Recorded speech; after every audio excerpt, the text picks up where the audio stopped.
Hi, everybody. Dr. Larry here, the author of Save Baseball, a prescription for the major leagues. You can find my book anywhere online, and I suggest you pick up yourself a copy today.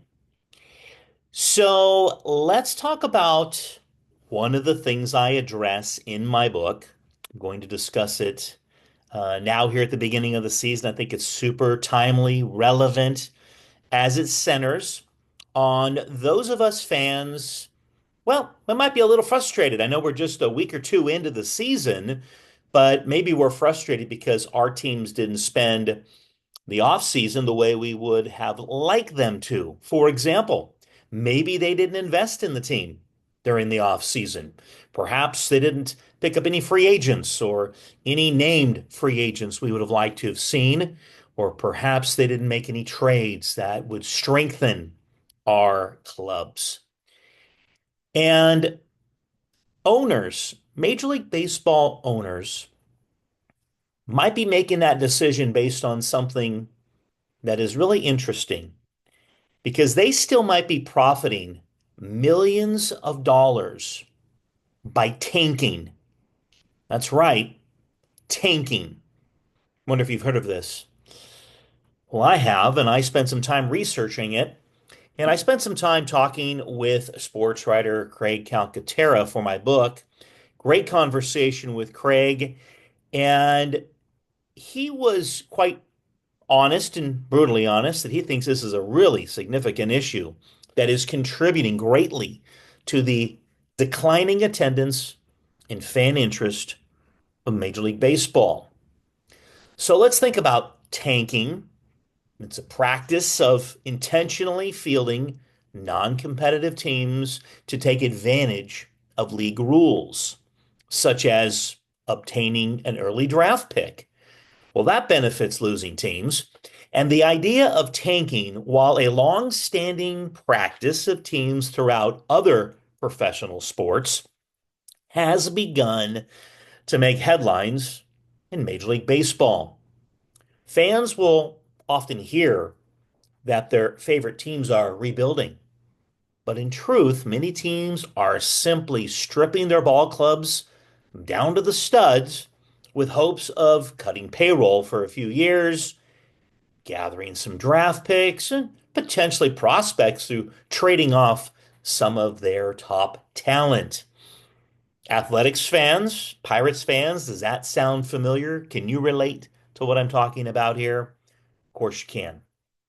The consequences of tanking are significant, certainly at the gate. Take a look at the picture behind me. This is a real game from last year in Chicago, the White Sox. We know they were horrific last year, and people didn't want to support that.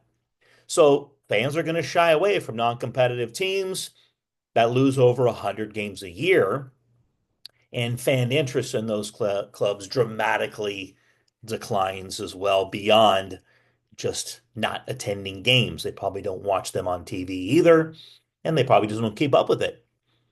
So if you look at what some teams over the last few years, like the Pirates or the A's, I mean, it's pretty sad. At any given time, we know there are two, three, four, sometimes as many as five teams that just don't really appear to be trying to win. And it's obvious if you pay attention to it. The strategy of teams rebuilding, well, that's understandable because over the course of time, most teams are faced with the idea of rebuilding because their roster, well, it's typically aging or it becomes overly expensive to maintain, but there shouldn't be room for tanking. And there's really no excuse for not putting forth and putting together a major league product on the field during a rebuild. Teams that have decided they're going to take the next 2 or 3 years to rebuild, well, they're more likely to tank. And the problem is revenue. There's a big disconnect here between what brings revenue to Major League Baseball teams and winning baseball games. It used to be that if you wanted to make money as a team, you had to draw people through the turnstiles. That was really the only way to do it. But that's no longer the case, thanks to long-term, lucrative TV deals that have no bearing on how your team does year after year. So baseball owners can field the team that loses 100 plus games a year, and they're still going to make a healthy profit without needing fans in the stands. That sounds crazy, doesn't it? Well, let's remember something. Baseball owners, they're billionaires, billionaires, and they don't really become billionaires because they're not smart or they're not business savvy. Of course they are. So they bought their team for a reason, to make money. When I grew up, teams were often owned by families, generation after generation. Think about the O'Malleys, the Dodgers, right? That kind of comes to mind. They cared about baseball. They cared about the tradition. Today's owners, I'm sorry, they just don't. They seemingly do not care. And guess what? They don't care about you and they don't care about me. They do not care about the fans. That's just the simple truth. A barrier to overcoming this, because this is a problem, is the fact that MLB owners and the Players Association rarely agree on much, let alone how to solve the issue of tanking.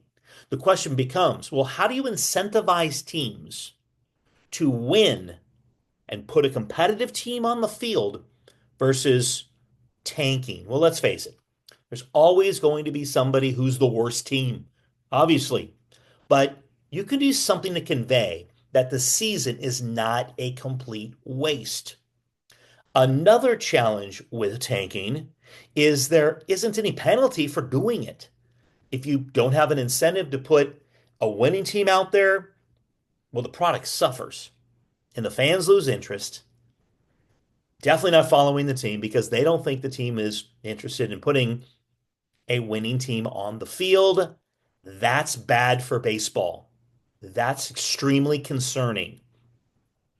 So I contend as the season progresses, and here we are at the beginning of the year, and you watch, dial this up, put a note in your calendar for about 6, 8 weeks from now, mid-May, June. You know what? We're going to know who the bad teams are, aren't we? And you know what we're going to start to hear? Which players are they going to start to unload? That's going to happen. We know that. It happens every year. So as the season progresses, keep an eye on this because the difference between the better teams and the mid-range teams, well, that starts to grow exponentially. And therefore, fans are less inclined to attend games where they expect and suspect a team is tanking or, like I just mentioned, trading players. And well, then they're likely to lose. And that, again, is extremely problematic for the game. So, my book, Save Baseball, a prescription for the major leagues, is not just about calling out problems like this, but trying to offer solutions. And how I did that? Well, I talked to people. I talked to, general managers, players, current, former, people in the game that know it so well, better than me. And I wanted to find out, like, what can we do?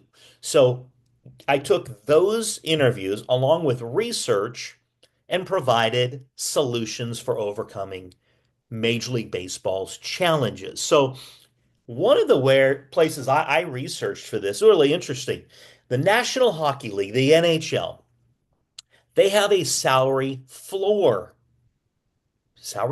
concept, and some have suggested that a salary floor is a place to start for Major League Baseball, which of course we know it would have to be collectively bargained. So is this a good idea? Would it make sense? Would players and owners agree? Well, I write about this in my book, but the idea to choose this salary floor, and it's so interesting, I go into more detail in the book, but the bottom line is, I think it's something to look at. So how does it work? Pick a percentage, say it's 80% of the competitive balance tax limit. That would immediately be the funding floor. You have to spend that much money And in effect, would be immediate. The effect would be immediate because those tanking teams would have to be spending that much money year after year, even if they're claiming to rebuild, and they're going to be forced to spend more money. And in theory, they'll be more competitive. And that's great for baseball. I think players would most likely be on board. Well, why? Because it's going to guarantee them more money in their pockets. Teams would spend more, as I just mentioned. And so that money goes to the players, right? And they're going to win more. And you know what? Winning's fun. It brings fans in, dollars into the ballpark, and it gets people also in front of their TVs.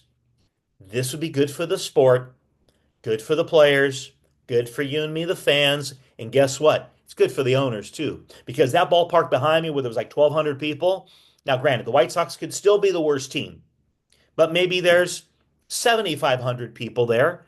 And now we got some more interest. You're making some more money. So it's a win for everybody. So this would overcome that issue of Major League Baseball stripping their team down to nothing and becoming an unwatchable product for a few years. But here's another idea. I would love to see and entertain this thought. Let me know your ideas about this. Having a draft lottery like the NBA. So even though you finish in dead last out of all the major league teams, you're not guaranteed that number one pick. This is like the NBA. You know what? The NBA, and truthfully, I don't follow the NBA like I used to, but I know one thing. That is a fun television event to watch the NBA draft lottery. That would be awesome for baseball. Definitely would generate interest because the NBA has that. The NFL, which is king, as we know, has an amazing event, the NFL draft. Baseball's got nothing. Zip. So this would put them on the map. This would be a fun, exciting event. So I think it would be great to have a TV event like this, and it would also guarantee that teams aren't going to tank and be guaranteed the last pick equals the number one pick. So it works in football because they've got a salary cap, but in baseball, they don't. So I think let's start with a funding floor. Well, I would love to know your input on this. Tell me your thoughts. What team do you follow, and have you seen any evidence of them tanking in years past? And what do you think is going to happen 6, 8 weeks from now when your team is, maybe they're starting off 6-3 or 7-2, and this is going to be the year, and all of a sudden, I check back with you in about 6, 8 weeks. You're like, well, my team's now 17-35, and our year's over. Take a look at what they do. Are they throwing in the towel, stripping it down? I would love to know your thoughts on the idea of the funding floor and having a draft lottery. So, as always, comment, put it in the comments. Let's have a dialogue. Like the videos. That's important. Subscribe to the channel and do me a favor. Share the channel with somebody else who's a baseball fan. I bet they'd enjoy it as well. Until next time, for the love of the game, I'm Dr. Larry.